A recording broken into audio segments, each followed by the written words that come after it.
to build an on-channel reservoir upstream of the endangered whooping crane in central Nebraska.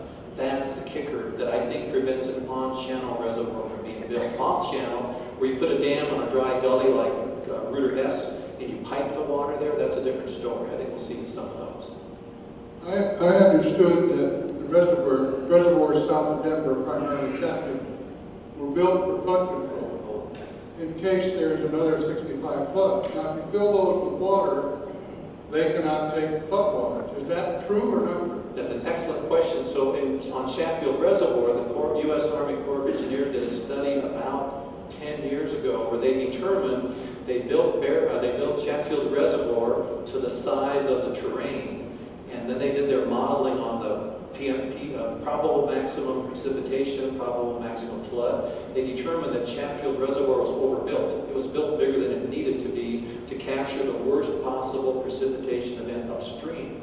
So in the opinion of the U.S. Army Corps of Engineers, there's 20,600 acre-feet of space in Chatfield Reservoir that could be used for storage. I knew you were going there. Let's do that. No comment. I've got a question. There are cities like Las Vegas and Los Angeles that use downstream water from the Colorado River Basin. And we're talking about transporting water from that Colorado River Basin to the Front Range. What are the legal conflicts? Great question. This goes back to the issue of compacts. In the United States, you can have river compacts. We have a compact on the Colorado River. We have upper basin states and lower basin states. The lower basin states, California, Arizona, Nevada, I think are three. They get 7.5 million acre-feet of water annually with a 10-year running average. Upstream, the upper basin states are supposed to get 7.5 million acre-feet on a 10-year running average. But when they did the compact in 1923, I think it was, they kind of miscalculated the flows in the Colorado River, so there really is not 15 million acre-feet to divvy up. And I'm not an expert on the Colorado River Compact, but California has legal rights to capture a certain quantity of water, and Colorado can't take it from them. Now, there's all sorts of maneuvering behind the scenes to maybe adjust or change some things. Governor McCain made a comment about opening up the Colorado River Compact during the election last time, and was it Senator or Interior Secretary Salazar got on it. There was a firestorm of protest. People just don't want to open that up because the fear is Nevada, Arizona, and California will end up getting more water than the upper states. So there's a legal contractual right that California is entitled to a certain amount of water. Okay, one more question. These are good questions.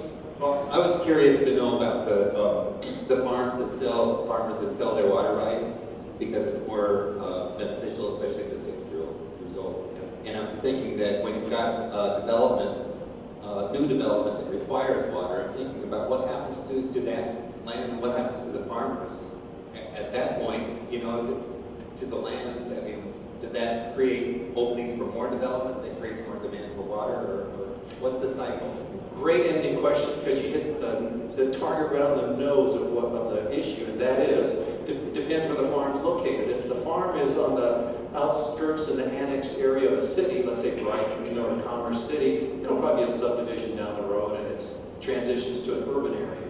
If you're further away from an urban area, the dried up farm where the water's removed from will return to native vegetation. Well, the problem is, if you've ever driven into the Arkansas Valley, maybe 10 years ago, Aurora and Colorado Springs bought a bunch of water in the Arkansas Valley.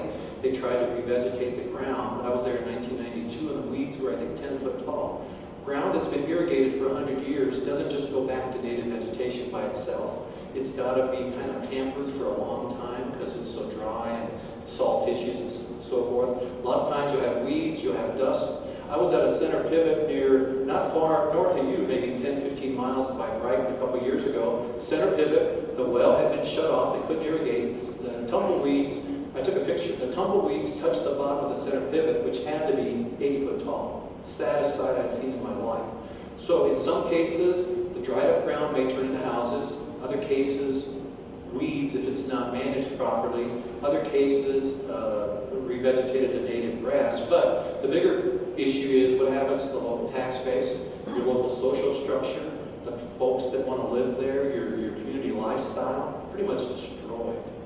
So those are pretty big downsides of that issue. Tom, thank you very much. Appreciate it.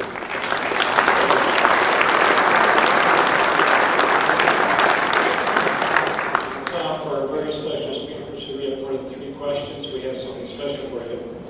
That's the trouble with the alphabet, and this is the world seen through the eyes of the innocence of children. And it's really, can be quite inspiring, also quite insightful to the issues of the world. And our very special baseball Branch Rickey Award dinner we have once a year. Vernon Wells was the person that we honored last year. It's for a Major League Baseball player who is also a terrific humanitarian, pretty much in the image of Branch Rickey, who was one of the great humanitarians and helped in integration of our society through sports in the previous century. So please enjoy. I hope you can display. Thank you, Tom.